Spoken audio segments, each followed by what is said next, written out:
जय हिंद साथियों, मैं आपका साथी रघुवंश, संयोजक विश्व का सबसे लंबा तिरंगा समिति। मित्रों, आज हम आप लोगों के सामने सनातन के कुछ ऐसे कालनेमी लोगों की भी सीरीज हम प्रारंभ करेंगे जिनके कारण सनातन को नुकसान है, अर्थात हिंदू धर्म को नुकसान पहुंच रहा है। ऐसे कुछ लोगों की सीरीज हम प्रारंभ करेंगे कि जिसके कारण आप सही धर्म पर या सही धर्म के रास्ते पर चल नहीं पा रहे हैं, या विभिन्न प्रकार के उन्होंने अपना ढोंग और आडंबर बना रखा है। उस ढोंग और आडंबर के कारण जो भी हमारे सनातनी हैं, जो हमारे सच्चे सनातनी हैं, या इस तरह से हम कह सकते हैं कि जो ऐसे सीधे साधे लोग हैं, वो फंस रहे हैं और फंस करके सनातन का ही नुकसान हो रहा है और उनका घर भर रहा है, या उनका जो है कि जितना भी वैभव है वो दिन प्रतिदिन बढ़ता जा रहा है। क्योंकि ये जानना जरूरी है, जब तक हम अपने अंदर की कमी को नहीं जानेंगे तब तक हम शुद्ध रूप से श्रेष्ठ व्यक्ति नहीं बन सकते, और जब तक हम अपने समाज के अंदर की कमी को नहीं जानेंगे तब तक हमारा समाज भी श्रेष्ठ नहीं हो सकता। और हमारा समाज ढोंग आडंबर करने वाले इन पाखंडियों के चक्कर में फंस करके और इसी प्रकार से नुकसान पहुंचेगा, और हमेशा हम दूसरे को दोषारोपित करेंगे कि उस व्यक्ति के या उस समाज के या उस संगठन के द्वारा सनातन का नुकसान पहुंचा है। परंतु यह समझना, और शास्त्रीय विधि से हम बात करेंगे, जो शास्त्र कहता है उसके विधि से बात करेंगे। हम कुछ प्रश्न पहले आप लोगों के सामने प्रस्तुत करते हैं कि क्या किसी भी व्यक्ति को ऐसे किसी भी प्रकार के तंत्र मंत्र से केवल ठीक किया जा सकता है, या किसी भी व्यक्ति के जीवन का वैभव या किसी भी व्यक्ति का पराभव दोनों ही किसी तंत्र मंत्र या किसी ऐसे ढोंग आडंबर के द्वारा बनाया जा सकता है? अगर ऐसा किया जा सकता है तो फिर श्री रामचंद्र जी दशरथ जी को क्यों नहीं बचाए? फिर श्री कृष्ण भगवान जी अपने पिता और माता वसुदेव और देवकी की रक्षा क्यों नहीं किए? हम इस पर पूरी विस्तृत ढंग से और आप लोगों के सामने शास्त्रीय विधि से बात करेंगे, परंतु केंद्र में रखेंगे एक ऐसे कानपुर में बाबा है, करौली सरकार जिनको कहते हैं, और कुछ वर्ष पूर्व ही संतोष सिंह भदौरिया हुआ करते थे। और इनकी जीवनी जो मैंने खंगाला है विभिन्न समाचार पत्रों के माध्यम से, तो यह देखा है कि 2003 में यह शिवसेना पार्टी से जुड़े थे, बाद में वह किसान यूनियन के नेता हो गए, 2010 तक वह उसके सदस्य रहे। उसके बीच में उन्होंने योजना बनाई और केरल में जाकर के कुछ थेरेपी इत्यादि सीखा, और सीख करके कानपुर में आकर के अपने सिविल लाइन आवास पर क्लिनिक खोल करके लोगों को इकट्ठा करना प्रारंभ कर दिया। और 2012 में अपने बेटों लव कुश के नाम से उन्होंने आश्रम खोला।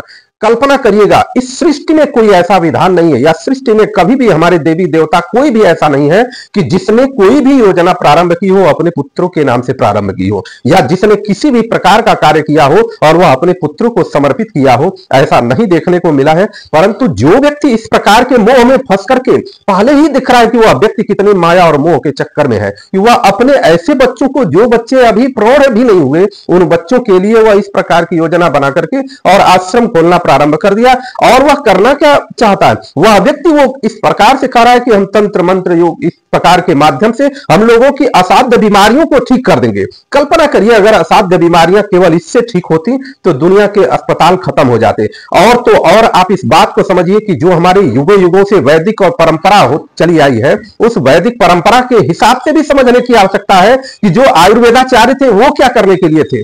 और जब कोई वैभव से इतना अंधा हो जाता है तो अंधा होने के पश्चात वह सोचता है कि हम जो कहेंगे वही ब्रह्म वाक्य होगा। यह दुर्भाग्यपूर्ण बात है। और इस करौली सरकार उर्फ संतोष भदौरिया ने इस प्रकार से कहा कि यहां प्रेमानंद जी महाराज जी जो वृंदावन के हैं, जो आज पूरी दुनिया उनके सामने नतमस्तक है, चाहे श्रेष्ठ हो, चाहे अकिंचन हो, चाहे एकदम गरीब व्यक्ति हो, वो भी उनके सामने नतमस्तक है। उनको उन्होंने कहा कि सब अगर लीला ही है तो फिर लीला लीला का ऐसे करके चिढ़ाने का उसने काम किया। तो यह समझना है कि क्या हमारे सारे कार्य ये सिद्ध कर सकते हैं? अगर ऐसा सिद्ध कर सकते हैं तो फिर पूरा श्री रामचरितमानस झूठा हो जाएगा।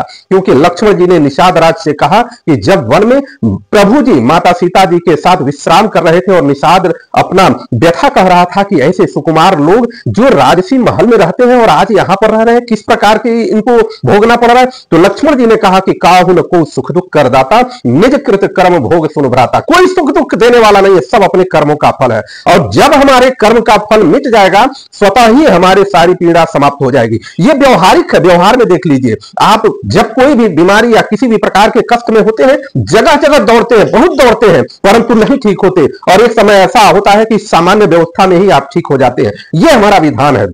श्री रामचंद्र जी इतना उनके पास तेज था, इतना वैभव था, वो ईश्वर के अवतार थे, वह राजा दशरथ को मृत प्राय छोड़ करके क्यों चले गए? क्योंकि उनका कर्म था कि श्रवण के जो माता पिता ने श्राप दिया था उस श्राप को भुगतना है। वह चाहते तो उसको मिटा सकते थे, परंतु नहीं, यह विधान है कि जो जैसा करेगा उसको वैसा कर्म भुगतना ही पड़ेगा। श्री कृष्ण भगवान के माता पिता वासुदेव और देवकी जो वहां पर जिनके वहां अवतार लिए, जो वहां बैठ करके जेल में और इनको अवतरित कराया और उसके बाद ले आकर के इनको यह नंद बाबा के यहाँ प्रस्तुत किया, नंद बाबा के यहाँ रख दिया।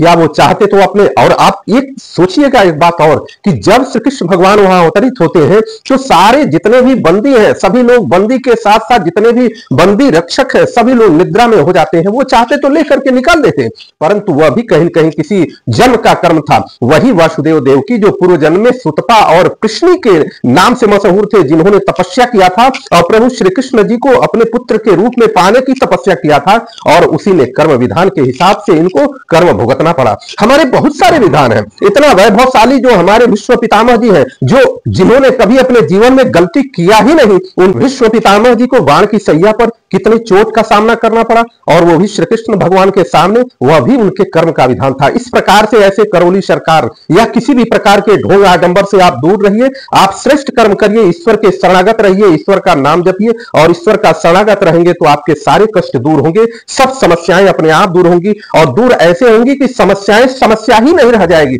लगेगा आपको कि यह तो ईश्वर का विधान है और उस विधान के हिसाब से ही हमको चलना है, और जिस दिन हमारा ये बुरा कर्म समाप्त हो जाएगा, अच्छे कर्म की सीरीज प्रारंभ हो जाएगी, उसी दिन हमारा सब कुछ श्रेष्ठ हो जाएगा। इसलिए हमें सर्वदा ईश्वर की शरणागत रहनी चाहिए। अगर कोई भी ऐसा हो पाता तो भोलेनाथ का देख लीजिए, जिनके नाम पर ठग रहे लोग, माताओं के नाम पर, जो शक्ति के नाम पर ये लोग ठग रहे हैं। माता अगर इस प्रकार से ये होता तो माता सती को सती क्यों होना पड़ा? ये सारे विधान है। तो इस सृष्टि का, इस सनातन का एकमात्र एक श्रेष्ठ विधान है कि आप अच्छे कर्म करिए, ईश्वर के नाम का स्मरण करिए, ईश्वर के रूप का स्मरण करिए, जिस प्रकार से जिनको भी आप मानते हैं उनके रूप और नाम का स्मरण करते भजन करिए। हमारे प्रेमानंद जी महाराज जी जो आज वर्तमान समय में पूरी दुनिया को नई दिशा देने के लिए आगे बढ़ रहे हैं, या नई दिशा देने के लिए उनकी वाणी अपने आप में इस प्रकार से अमृत वर्षा कर रही है, उस अमृत वर्षा का पान करिए, प्रतिदिन सुनिए, आपको सब कुछ समझ में आ जाएगा। और इन ढोंग आडंबरियों के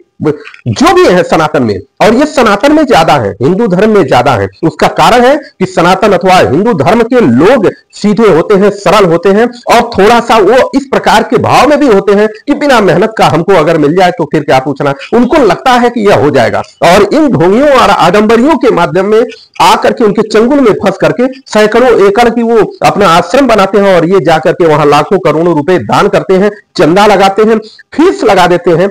जिनको अगर ईश्वर की कृपा है उनको फीस लेने की आवश्यकता नहीं है, जिनके ऊपर ईश्वर का आशीर्वाद हो जाए उनको फीस की क्या आवश्यकता है। जो जगत पिता जगदीश्वर के शरण में है उसको फीस की क्या आवश्यकता है, उसको तो स्वयं वैसे ही मिलेगा। इसलिए ऐसे लोगों के चक्र में मत पड़े और आगे बढ़े, समाज को श्रेष्ठ बनाएं, सनातन को श्रेष्ठ बनाएं, और इस भारत को श्रेष्ठ बनाएं। ऐसा भारत जो वैभवशाली भारत जो पहले हुआ करता था, उस प्रकार के भारत का निर्माण करें। ऐसे गृहस्थ लोगों का निर्माण होना चाहिए, जिस गृहस्थ में राजा जनक जी हुआ करते थे, रामचंद्र जी हुए, और राजा दशरथ उनके जो पिताजी थे वो हुए। ऐसे बहुत सारे, भरद्वाज जी को देखिए, अत्रि और अनुसुईया मैया को देखिए, सब गृहस्थ थे और उन्होंने परब्रह्म की साधना करते हुए ईश्वर की प्राप्ति किया। श्री कृष्ण भगवान को देखिए, जो भी देखिए सब गृहस्थ थे।